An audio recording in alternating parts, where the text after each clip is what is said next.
Alors, il y a une chose qu'il faut préciser, c'est que Karim, c'est un garçon qui était très jeune. C'est-à-dire qu'il est né le 19 décembre, et par rapport à un garçon qui était né le 19 janvier, ils avaient pratiquement un an d'écart. Donc lui, il est très jeune comme joueur. Donc il avait 15 ans et demi, et je l'ai eu jusqu'à 16 ans et demi. 15 ans, de 15 ans à 16 ans et demi, voilà. Il y a deux choses. Moi, je l'avais vu jouer dans la catégorie inférieure, puisqu'il jouait avec les 14 ans régionaux. Donc on m'avait demandé de venir le voir, j'étais venu le voir.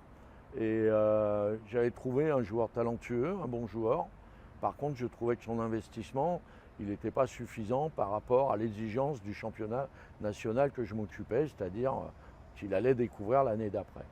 Donc au début, quand il arrive, bah, on trouve un joueur de la même manière, un petit peu timide, qui manque de, comment dire, il manque de rendement, il travaille, mais ça ne se voit pas sur le match. Il s'améliore, on l'intègre petit à petit dans l'équipe nationale.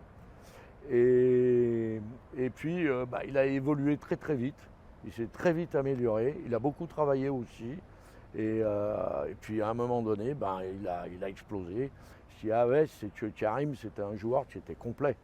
C'est-à-dire qu'il y avait le talent, il y avait la qualité de jeu, il y avait l'engagement, la volonté, le travail. Voilà. Et puis après, progressivement, il y a eu le physique qui a pris aussi le dessus. Parce qu'il s'est transformé d'un joueur assez longiligne, il est devenu athlétique. Il y avait autre chose qui était important dans la relation, c'est le papa. Parce que son papa était très très souvent à l'entraînement, il l'amenait, il le ramenait à la maison, hein, ça c'était avant qu'il rentre au centre de formation. Et le papa, il avait le même discours que nous, c'est-à-dire il allait dans le même sens. Et ça a été très important.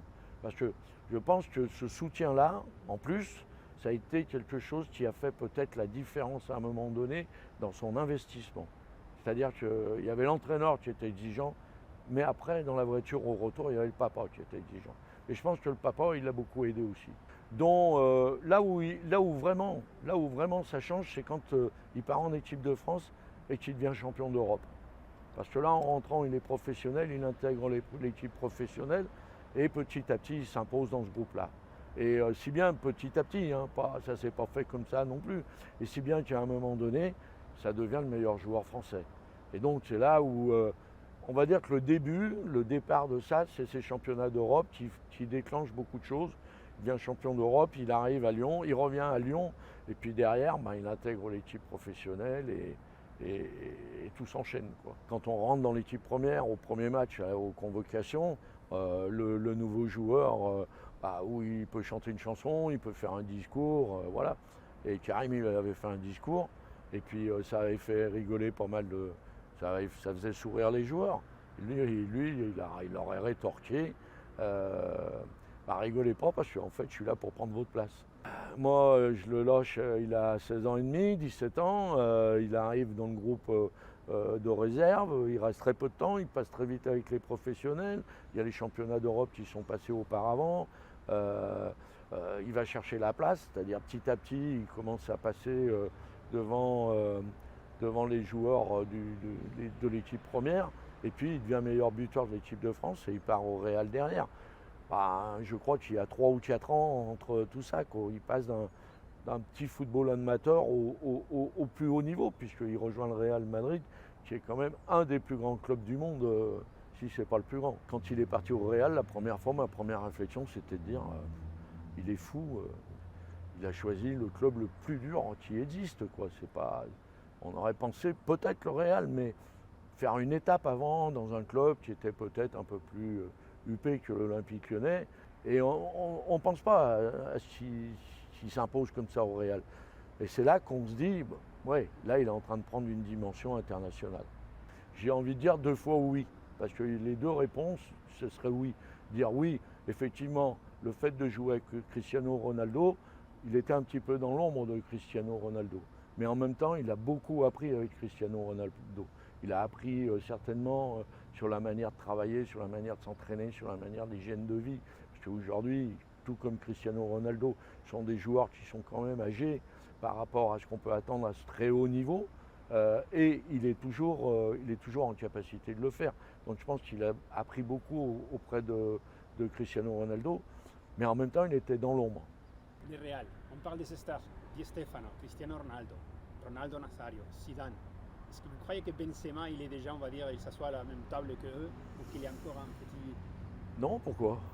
Non, pourquoi? Non. Pour moi, c'est comme en France. Hein. Il y a eu Raymond Kopa, Michel Platini, Zinedine Zidane, il y a Jean-Pierre Papin. Bah, s'il y a Karim Benzema, c'est pareil. Je vois pas, oui, non, on peut les mettre à la même table.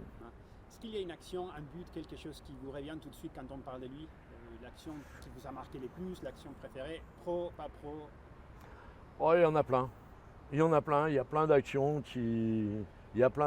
que je pourrais, de buts que je pourrais dire. Il suffit d'aller voir dans les réseaux sociaux, on en voit plein.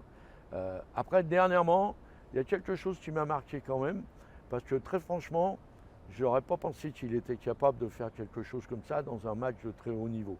C'est le penalty avec la Panenka qu'il a fait la saison passée dans un match décisif. J'ai envie de dire que pour faire ça, il faut être dans sa bulle, dans un stade plein comme il était plein.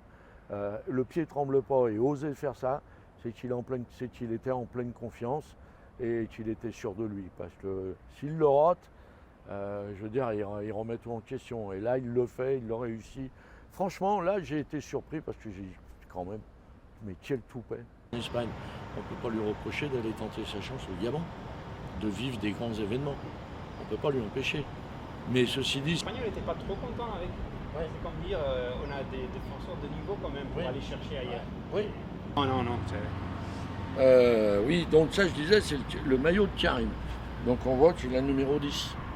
Ouais. Là, c'est... Montrer le 9 et puis les retourner si vous voulez. En plus, on est en train de faire de la pub là. Allez-y, par exemple, montrer à nous. Voilà. Tu peux me montrer. Voilà. Et j'ai eu le plaisir de l'avoir signé. Voilà. Et qui est signé également. Plan, il va partir en courant avec. Hop, et celle de Benzema là. Karim Benzema, Sandy Payot, Rémi Rioux, Anthony Mounier. Ah, il n'y a pas Loïc Rémy là. Encore? Les deux? Ok. Ah, on voit mieux là. On le reconnaît. Avec Anthony Alors, je vais Mounier. m'approcher. Où Karim? Pardon? Là. Ah bah il est sur toutes les... Ok, vous pouvez bouger hein, vu que ça filme. C'est vieux. Hein. C'était quelle année? C'est le tournoi de Montaigu, c'est un des plus gros tournois européens des jeunes. Voilà. Et donc il avait fini meilleur joueur et c'est là qu'il se fait repérer par René Girard qui s'occupait des joueurs des jeunes de l'équipe de France.